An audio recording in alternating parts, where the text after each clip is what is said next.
نحمده ونصلي ونسلم على رسوله الكريم اما بعد فاعوذ باللہ من الشیطان الرجیم بسم اللہ الرحمن الرحیم معزز طلباء کرام السلام علیکم ورحمۃ اللہ وبرکاتہ۔ آج کا ہمارا لیکچر سیرت رسول عربی صلی اللہ علیہ وسلم پر مبنی ہے۔ جیسا کہ آپ لوگ جانتے ہیں کہ لاسٹ لیکچرز کے اندر ہم نے احادیث مبارکہ کا معنی، مفہوم، تاریخ اور اس کے بعد کچھ منتخب احادیث کا ترجمہ اور مختصر سی تشریح پڑھی تھی۔ امید ہے آپ لوگوں نے اس کو اچھی طرح سے سمجھا ہوگا۔ تو آج کے لیکچر میں نبی کریم صلی اللہ علیہ وسلم کی سیرت پر بات چیت کی جائے گی۔ آپ علیہ الصلوۃ والسلام کی سیرت سے مراد آپ علیہ الصلوۃ والسلام کی مکمل زندگی ہے۔ آپ کی پیدائش سے لے کر آپ کی وفات تک پیش آنے والے واقعات، آپ کی ذاتی زندگی سے لے کر آپ کی نبوی زندگی تک کے واقعات یہ سیرت کہلاتے ہیں۔ اور اس میں 3 پورشنز بنتے ہیں بنیادی طور پر۔ سب سے پہلا نبوت سے پہلے کی مکی زندگی کہ پیدائش سے لے کر اور نبوت تک، یعنی کہ 40 سال کی جو آپ کی زندگی ہے نبوت ملنے سے پہلے وہ بھی آپ کی سیرت کا حصہ ہے۔ اور 40 سال کے بعد سے لے کر جب تک آپ مکہ مکرمہ میں رہے، یعنی کہ آپ کی مکی زندگی، نبوت ملنے کے بعد آپ کی 13 سالہ مکی زندگی، یہ بھی آپ کی سیرت کا دوسرا پورشن ہے۔ اور تیسرے نمبر پر نبوت ملنے کے بعد آپ کی مدنی زندگی جو ہجرت مدینہ کے بعد شروع ہوئی اور وہ 10 سال ہے اور آپ کی وفات تک یہ رہی، یہ آپ کی سیرت مبارکہ کا تیسرا پہلو اور تیسرا پورشن ہے۔ تو ہم اپنے اس لیکچرز کے اندر ان تینوں پورشنز پر روشنی ڈالیں گے، آج کا لیکچر بھی اور اگلا لیکچر بھی۔ تو اس میں آپ غور سے دیکھیے گا۔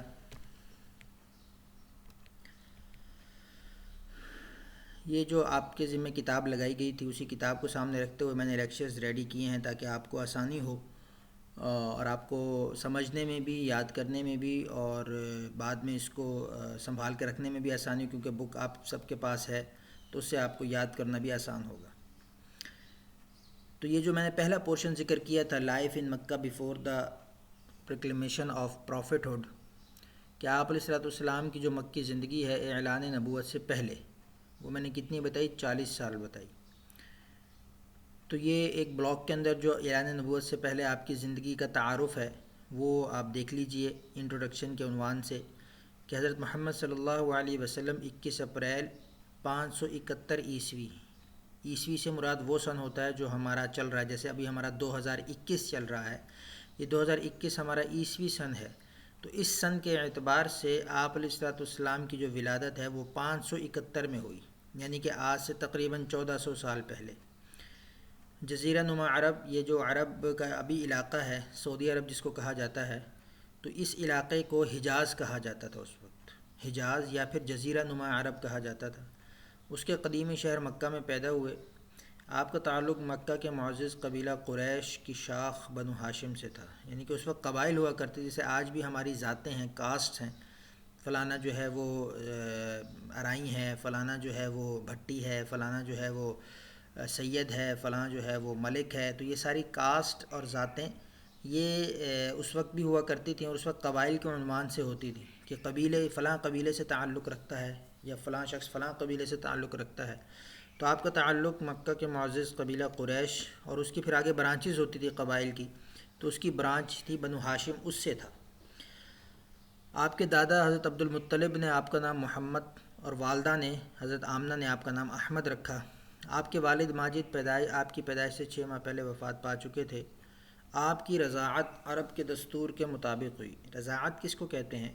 رضاعت کہتے ہیں کہ پرانے زمانے میں اور آج کل بھی کچھ لوگ بچہ پیدا ہونے کے بعد اس کو دیہات کی فضا میں بھیج دیا کرتے تھے، اور کسی دائی کے ساتھ، کسی ایسی عورت کے ساتھ جو بچے پالنے کا فن جانتی ہو، اس کے ساتھ بچے کو دیہات کے علاقے میں بھیج دیا جاتا تھا، تاکہ وہاں کی جو کھلی فضا اور دیسی چیزیں اور باقی ساری جو فطرت سے نزدیک چیزیں ہوتی ہیں ان کے ساتھ بچے کی پرورش ہو، تو بچے کی صحت پر اچھا اثر پڑتا ہے، اور وہی دائی اس کو دودھ بھی پلایا کرتی ہے۔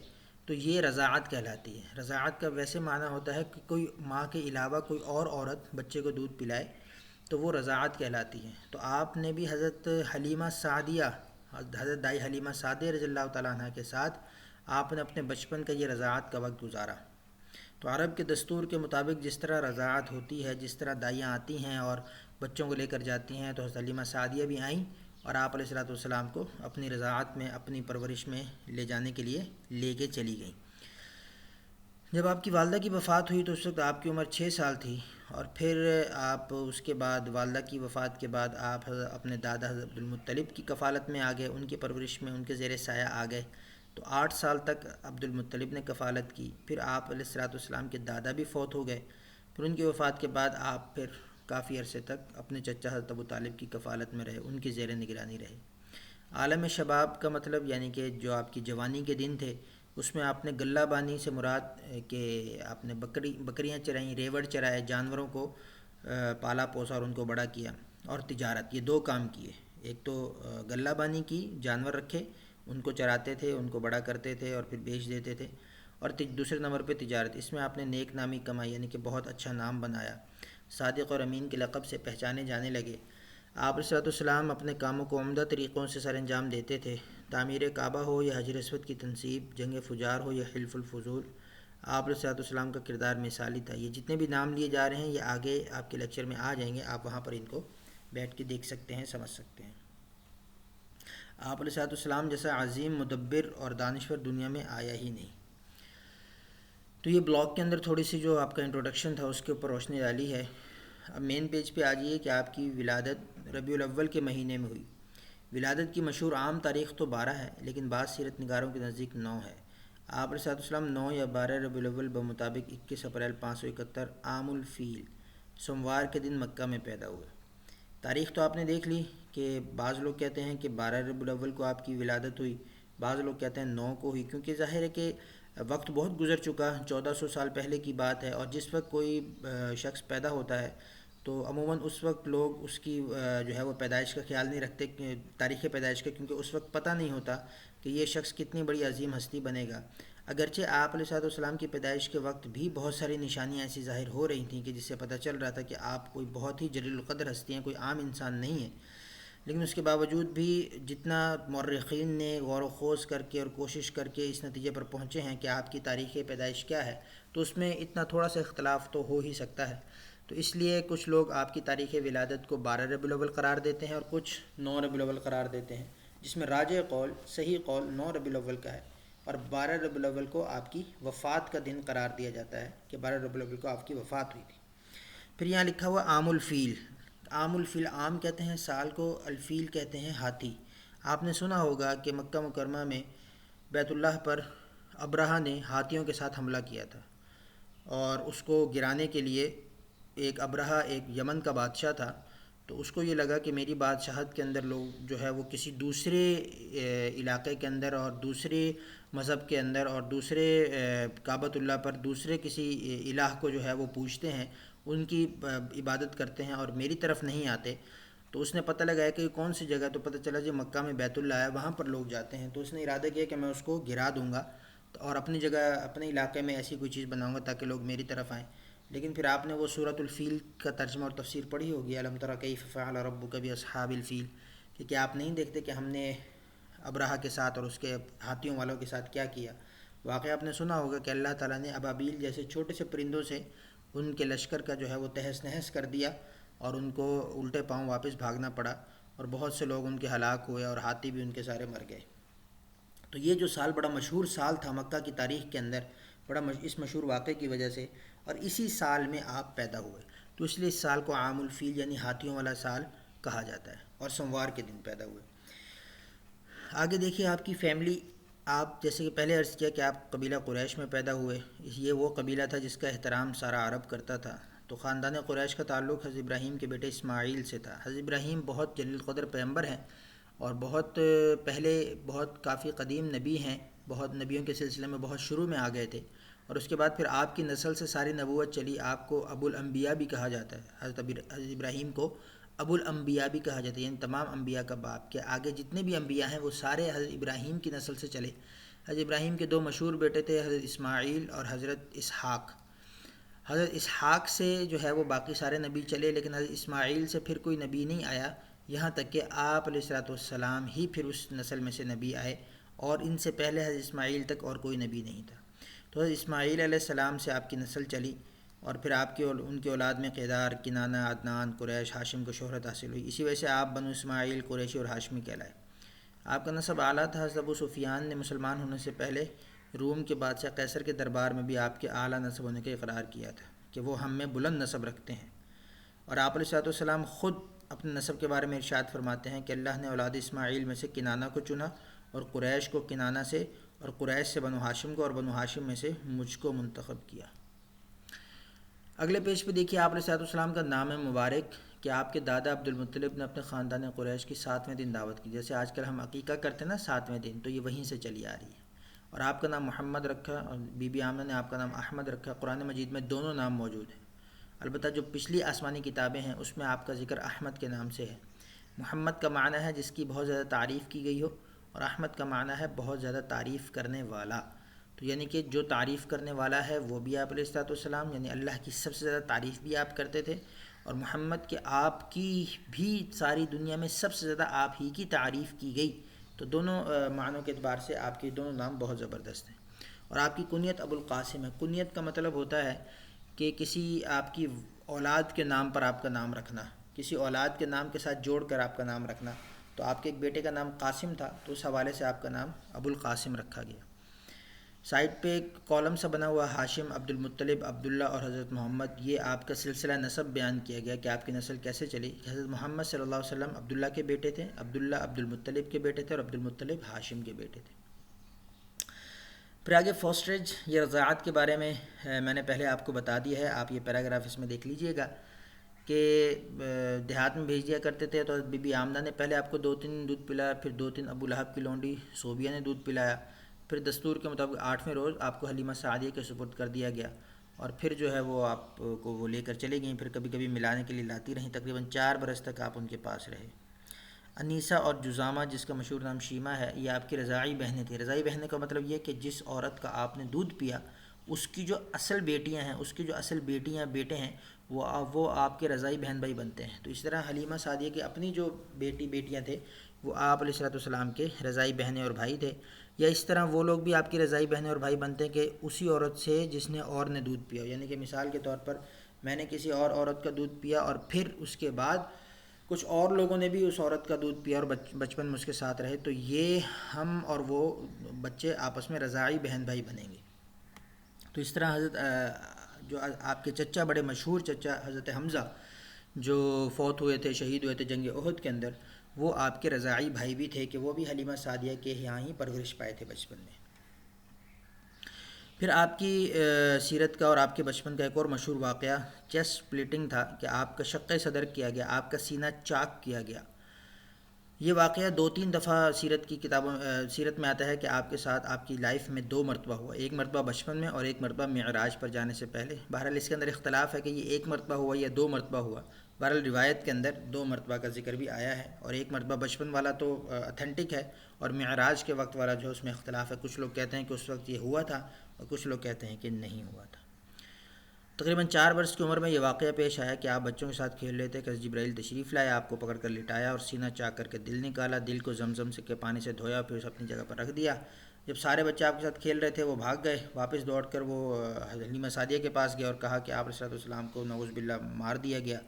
تو گھر والے جب پہنچے تو آپ کا رنگ فق پڑا ہوا تھا، یعنی کہ آپ کا رنگ بالکل اڑ چکا تھا، تو آپ کو پتہ ہی نہیں چلا، یعنی سمجھ نہیں آ رہی تھی کہ کیا ہو رہا ہے، کیونکہ پہلی دفعہ تو اور آپ بالکل بچے تھے، تو اس لیے اس وقت یہ آپ اللہ تعالیٰ کی طرف سے یہ آپ کے سینے کو دھویا گیا، اور اس میں سے جو شیطانی اثرات ہوتے ہیں، جو انسان کے دل کے اندر ایک نقطہ ہوتا ہے، اس کو ہمیشہ ہمیشہ کے لیے نکال دیا گیا۔ پھر آپ کی والدہ ماجدہ حضرت بی بی آمنہ، تو یہ آپ کی والدہ تھیں، اور اس میں آپ کے جو نانا تھے، آپ کی والدہ کے جو والد تھے وہ وہب بن عبد المناف تھے، بنو زہرہ کے سردار تھے، یہ بھی قریش کی ہی ایک شاخ تھی، ایک برانچ تھی۔ تو حضرت عبد المطلب نے اپنے فرزند عبداللہ کی شادی حضرت بی بی آمنہ سے کی تھی، جو آپ علیہ الصلوۃ والسلام کے دونوں والدین بنے۔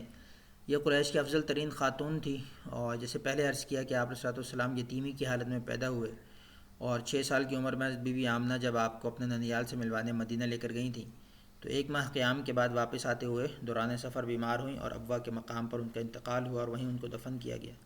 اس سفر میں آپ کی خاتمہ ام ایمن بھی ساتھ تھیں، وہ آپ کو لے کر مکہ آ گئیں اور آپ کے دادا کے حوالے کر دیا۔ پھر اس طرح آپ عبد المطلب کی کفالت میں رہے۔ ان کا نام اصل نام ان کا شیبہ تھا۔ یہ ہاشم کے بیٹے تھے اور ہاشم کی وفات کے بعد قبیلے کے سردار مقرر ہوئے۔ آپ کے کارناموں میں سے ایک کارنامہ یہ کہ آپ نے زمزم کے کنویں کو صاف کروایا، یعنی کہ اس وقت ظاہر ہے کہ اس کی صفائی کی وہ سچویشن نہیں ہوتی تھی جو ہونی چاہیے، تو آپ نے اپنی سرداری میں آ کر پھر اس کو صاف کروایا۔ حضرت عبد المطلب کے 12 بیٹے تھے، جن میں حضرت عبداللہ چھوٹے تھے اور وہ آپ کو خاص پیار تھا ان کے ساتھ، جیسے کہ چھوٹے بچے سے ہوتا ہے۔ پھر آپ کیونکہ عبداللہ جوانی میں فوت ہو گئے تو حضرت عبد المطلب کو اس کا بڑا غم تھا، لیکن آپ علیہ السلام جب پیدا ہوئے تو پھر دادا بہت خوش ہو گئے، جیسے کہ پوتے کی پیدائش پر دادا ویسے ہی خوش ہو جاتا، خصوصاً جب اس کا جو ہے وہ بیٹا فوت ہوا ہو۔ تو پھر آپ کا نام محمد رکھا، اور پھر 8 سال کے بعد آپ کے دادا کی بھی وفات ہو گئی، تو پھر آپ ابو طالب کی سرپرستی میں آئے۔ حضرت ابو طالب کا اصل نام عمران تھا، آپ حضرت عبداللہ کے سگے بھائی تھے، یعنی کہ آپ کے والد کے سگے بھائی تھے۔ اور ابو طالب ان کی بیوی حضرت فاطمہ، ان کی بیوی کا نام بھی فاطمہ تھا۔ یہ دونوں آپ سے بہت پیار کرتے تھے اور انہوں نے واقعی کفالت کا حق ادا کیا اور تربیت میں کوئی کسر نہیں چھوڑی۔ پھر جیسے کہ پہلے عرض کیا کہ آپ نے اپنی بچپن میں اور جوانی میں 2 کام کیے، ایک غلہ بانی اور تجارتی سفر، یعنی ہارسمون شپ اینڈ ٹریڈ ٹریول۔ کہ آپ یتیم ضرور تھے لیکن مالی اعتبار سے مضبوط تھے، کیونکہ جو تاجر لوگ ہوتے ہیں وہ مالی اعتبار سے مضبوط ہوتے ہیں، تو آپ کے والد بھی تجارت کرتے تھے، تو اس لیے آپ کو وراثت میں کثیر مال ملا۔ اور عبد المطلب جو ہے وہ مویشی چرایا کرتے تھے، تو آپ نے بھی دیگر انبیاء کی طرح یہ کام بھی کیا ہے۔ تقریباً ہر نبی نے بکریاں چرائی ہیں، یہ تاریخ کے اندر آتا ہے، تو آپ نے بھی بنو سعد کی بکریاں چرائیں۔ اور پھر تجارت کے پیشے سے وابستہ ہوا، کیونکہ یہ تو آپ کا خاندانی شغل تھا، تو پہلا تجارتی سفر آپ نے 12 سال کی عمر میں کیا۔ جیسے ابو طالب شام میں تجارت کے لیے جاتے تھے تو یہ بھی آپ علیہ السلام بھی ان کے ساتھ جایا کرتے تھے۔ پھر ایک بحیرہ راہب ہے، راہب کہتے ہیں عیسائیوں کے پادری کو، جیسے عیسائیوں کا کرسچنز کا پوپ ہوتا ہے، اس کو اردو کے اندر راہب کہا جاتا ہے، یعنی کہ جو ان کا عالم ہوتا ہے، ان کے مذہب میں جو عالم ہوتا ہے اس کو کہا جاتا ہے۔ اور چونکہ ظاہر ہے کہ اس وقت تک حضرت عیسیٰ علیہ السلام ہی دنیا میں تشریف لائے تھے اور ان کے بعد کوئی نبی نہیں آیا تھا، اور آپ علیہ السلام نے ان کے بعد نبی منتخب ہونا تھا اور نبی بننا تھا، اور ابھی آپ جوانی کے عالم میں تھے، ابھی آپ نبوت کی عمر کو نہیں پہنچے تھے، تو اس وقت پوری دنیا کے اندر جو اتھینٹک مذہب تھا وہ عیسائیت کا مذہب تھا، تو اس وقت جو عیسائیوں کے پوپ یا پادری ہوتے تھے وہ حق پر ہوتے تھے۔ تو پہلے تجارتی سفر میں آپ علیہ السلام کے ساتھ ایک واقعہ پیش آیا کہ شام میں بصرہ کے مقام پر عیسائی راہب بحیرہ سے ملاقات ہوئی۔ اس نے آپ علیہ السلام کو پہچان لیا، کیونکہ ان کی کتابوں کے اندر اگلے آنے والے نبی کی نشانیاں ذکر کی گئی تھیں، تو ان نشانیوں کو جب اس نے دیکھا کہ یہ تو اس بچے میں، اس نوجوان میں یہ پوری کی پوری وہی نشانیاں پائی جا رہی ہیں جو ہم نے اپنی کتاب میں اگلے نبی کے بارے میں پڑھی ہیں، تو ظاہر ہے کہ جو عالم ہوتا ہے وہ اپنی کتاب کو اچھی طرح سمجھتا ہے، تو اس نے اس کتاب کے پیش نظر آپ علیہ السلام کو بطور نبی کے پہچان لیا کہ آپ آخری رسول ہیں، اور آپ کی پشت پر پھر مہر نبوت کو بھی دیکھا کہ آپ علیہ السلام کی کمر مبارک پر ایک سٹیمپ تھی، گویا کہ قدرتی جیسے ہوتی ہے نا، جیسے ہمارے یہاں کوئی تل ہوتے ہیں، موکس ہوتے ہیں ہمارے کہیں پر، تو اس کی وجہ وہ کوئی بڑا ہوتا ہے کوئی چھوٹا، تو آپ علیہ السلام کی پشت مبارک پر وہ نیچرلی ایک اس طرح کا نشان تھا جس کو ختم نبوت کی مہر کہا جاتا تھا۔ تو جب اس نے یہ دیکھا تو ان کے چچا سے کہا کہ آپ اسے واپس لے جائیں، کیونکہ شام میں یہودی ہیں اور انہوں نے بھی پہچان لیا ان کو، تو وہ اس کو نقصان پہنچا سکتے ہیں۔ تو ابو طالب نے آپ کو وہیں سے واپس مکہ بھیج دیا۔ کچھ لوگ اس واقعے کو صحیح مانتے ہیں، کچھ لوگ کہتے ہیں کہ یہ واقعہ صحیح نہیں ہے۔ بہرحال اس طرح کا واقعہ تاریخ کی کتابوں میں اور سیرت کی کتابوں میں موجود ہے۔ پھر ایک جنگ ہے حرب کہتے ہیں جنگ کو، فجار اس کا نام تھا، کہ عربوں میں آپس میں، جیسے کہ آپ نے پڑھا تھا کہ آپس میں لڑائیوں کا سلسلہ جاری رہتا تھا، حرب الفجار بھی اسی سلسلے کی کڑی ہے۔ فجار کا معنی ہوتا ہے گنہگار، تو حرب الفجار کا معنی گنہگاروں کی لڑائی۔ یہ لڑائی حرمت والے مہینوں میں لڑی گئی۔ حرمت والے مہینوں سے مراد کہ اللہ رب العزت نے دین ابراہیمی سے ہی یہ چلا آ رہا تھا، حضرت ابراہیم علیہ السلام کے زمانے سے ہی چلا آ رہا تھا کہ جو اسلامی سال ہے محرم، صفر، ربیع الاول، ربیع ثانی، اس میں 4 مہینوں کو حرام قرار دیا گیا تھا، یعنی کہ اس کے اندر کسی قسم کی جنگ و جدل، کسی قسم کی لڑائی، کسی قسم کی بھی فضول بات یا کسی قسم کی بھی اس طرح کی جو ان کے نزدیک بھی غلط بات تھی، جو ان کے نزدیک بھی بری باتیں تھیں اور جو برے کام تھے، ان سے وہ رک جایا کرتے تھے۔ ان 4 مہینوں کے اندر آپس میں لڑائی نہیں کرتے تھے، آپس میں کوئی جھگڑا نہیں کرتے تھے اور کوئی ایسا برا کام نہیں کرتے تھے۔ تو ان 4 مہینوں میں وہ 4 مہینے کون سے ہیں یہ میں چیک کروں گا کہ آپ لوگوں میں سے کون میرا لیکچر سن رہا ہے، اور پھر وہ پورٹل پر سوال کرے گا مجھ سے کہ وہ 4 مہینوں کے نام بتائیں سر۔ جو یہ مجھ سے سوال کرے گا میں سمجھ جاؤں گا کہ اس نے میرا لیکچر سنا ہے۔ تو عرب ان مہینوں میں لڑنا حرام سمجھتے تھے، اس لیے اس کا نام حرب الفجار رکھا گیا۔ اب یہ جنگ قبیلہ قریش اور بنو قیس، یہ دو قبیلے تھے، ان کے درمیان ہوئی۔ اس جنگ میں قریش حق پر تھے، آپ علیہ السلام نے اس میں شرکت کی۔ آپ چونکہ ابھی نوجوان تھے تو آپ صرف اپنے چچا زبیر کو تیر پکڑاتے تھے اور پھر وہ آپس میں ان کی لڑائی ہوئی۔ دوسرے نمبر پر آپ کی سیرت کا جو واقعہ ہے وہ حلف الفضول ہے۔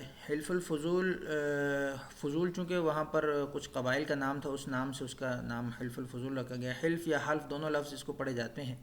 اس کا معنی ہوتا ہے معاہدہ، آپس میں کوئی آپ کی ٹریٹی یا آپس میں آپ کا کوئی جو ڈیسیژن طے ہو جاتا ہے، جو معاہدہ دو پارٹیوں کے درمیان طے ہو جاتا ہے، اس کو کہا جاتا ہے۔ تو اس کی وجہ کیا بنی کہ حرب فجار اور دیگر لڑائیوں سے لوگ ظاہر تنگ تھے، سینکڑوں گھرانے اس کی وجہ سے برباد ہو گئے۔ تو آپ کے چچا زبیر نے ایک اصلاح کی تجویز کی کہ آپس میں جو ہے مل بیٹھ کے کوئی ایک معاہدہ کر لیں جس سے لڑائی جھگڑے سے جان چھوٹ جائے۔ تو جسے تسلیم کیا اور پھر دو تین قبیلے بنو ہاشم، بنو زہرہ، بنو تمیم نے مل کر عبداللہ بن جدعان کے گھر درج ذیل باتیں طے کیں کہ ہم مظلوموں کا خیال رکھیں گے، یتیموں بیواؤں اور ان کی خبرگیری کریں گے، مسافروں کی حفاظت کریں گے، جنگ و جدل سے گریز کریں گے۔ تو آپ بھی اس معاہدے میں شریک ہوئے۔ اس وقت آپ کی عمر 15 سال تھی۔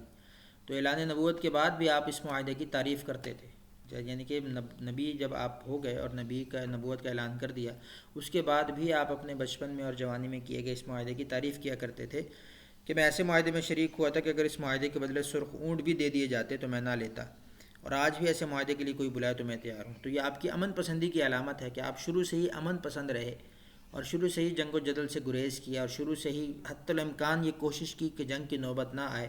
جہاں بہت ضروری ہوا وہاں کرنی پڑی، اور جہاں ہو سکتا تھا کہ جنگ نہ ہو، جیسے کہ صلح حدیبیہ کا واقعہ ہے کہ آپ عمرہ کے لیے تشریف لے جا رہے تھے لیکن رستے میں روک دیا گیا، تو وہاں پر جنگ و جدل کا موقع بنتا اور آپ جنگ کرتے تو لازمی آپ جیت جاتے اور آپ آرام سے مکہ میں داخل ہو سکتے تھے، لیکن آپ نے اس وقت کوئی جنگ نہیں کی کہ جہاں تک حتی الامکان ہو سکے لڑائی جھگڑے سے پرہیز کیا جائے۔ اس معاہدے کو حلف الفضول اس لیے کہتے ہیں کہ اس معاہدے میں جو لوگ شریک تھے ان کے نام کی ابتدا فضل کے نام سے ہوتی تھی، تو چونکہ دو تین لوگ فضل کے نام سے شریک ہو گئے تو فضل کی جمع فضول کہہ کر اس معاہدے کو نام رکھا گیا۔ پھر اس کے بعد آپ کی سیرت کا دوسرا پہلو ہے وہ کہ آپ کی شادیاں۔ تو سب سے پہلی آپ کی شادی حضرت خدیجہ الکبریٰ رضی اللہ تعالیٰ عنہا سے ہوئی۔ یہ مکہ کی ایک معزز مالدار بیوہ خاتون تھیں، یعنی کہ ان کی پہلے شادی ہو چکی تھی لیکن ان کے شوہر وفات پا چکے تھے۔ ان کے والد کا نام خویلد تھا۔ حضرت خدیجہ بھی قریش کی ایک معزز، نیک اور دولت مند خاتون تھیں۔ نیک نامی کی وجہ سے آپ کا لقب طاہرہ تھا۔ طاہرہ کہتے ہیں پاک صاف عورت کو۔ تو آپ اپنا مال لوگوں کو تجارت کے لیے دیتی تھیں، لوگ تجارت کرتے تھے اور آ کے اپنا منافع رکھ کے باقی مال ان کو واپس کر دیتے تھے۔ حضرت خدیجہ نے تجارت میں آپ علیہ السلام کی شہرت سنی اور خواہش ظاہر کی کہ آپ مجھ سے دگنا معاوضہ لے لیجئے اور میرا مال لے کر شام جائیں اور اس کو بیچ کریں، کیونکہ ظاہر ہے کہ ہر انسان دیکھتا ہے کہ جو ایماندار ہوگا اس کو ڈبل پیسے دینے کے لیے بھی تیار ہوگا کہ یہ پیسے لے کر جاؤ اور تم میرے لیے جو تجارت کرو۔ تو آپ علیہ السلام بھی صادق اور امین مشہور تھے، تو ان تک جب شہرت پہنچی تو انہوں نے بھی کہا کہ آپ کو میں دگنا معاوضہ دوں گی، آپ میرا مال بھی شام لے کر جائیں۔ تو آپ علیہ السلام نے پیشکش قبول کی۔ آپ حضرت خدیجہ کا مال لے کر بصرہ تشریف لے گئے، اور اس سفر میں حضرت خدیجہ کا غلام میسرہ بھی آپ کے ساتھ تھا۔ حضرت خدیجہ کو اس سفر کے اندر پہلے سے بھی کئی گنا منافع ہوا اور وہ آپ کے اچھے اخلاق سے بہت متاثر ہوئیں، اور پھر آپ کو اپنی سہیلی کے ذریعے نکاح کا پیغام بھیجا، جسے پھر آپ نے اپنے چچا ابو طالب سے مشورہ کیا، اور ابو طالب نے بھی آپ کو پھر حوصلہ دیا کہ ٹھیک ہے آپ کر لیں۔ تو ان کے مشورے سے یہ نکاح کا پیغام قبول کیا اور شادی کر لی۔ آپ کے چچا حضرت ابو طالب نے آپ کا نکاح پڑھایا۔ 20 اونٹ جو ہے وہ مہر مقرر ہوا۔ مہر اس کو کہتے ہیں کہ جب لڑکا لڑکی کا نکاح ہوتا ہے تو اس وقت لڑکے کے ذمے کوئی نہ کوئی ایک مال یا کوئی ایسی قیمتی چیز لڑکے کے ذمے ہوتی ہے کہ وہ عورت کے نام لکھ دے، عورت کو دے دے، اس کو مہر کہا جاتا ہے۔ تو اس وقت آپ علیہ السلام کے ذمے 20 اونٹ مہر مقرر ہوا جو آپ نے حضرت خدیجہ کو دیا۔ نکاح کے وقت آپ علیہ السلام کی عمر 25 سال تھی، حضرت خدیجہ کی عمر 40 سال تھی۔ حضرت خدیجہ تقریباً 25 سال تک آپ کے نکاح میں رہیں۔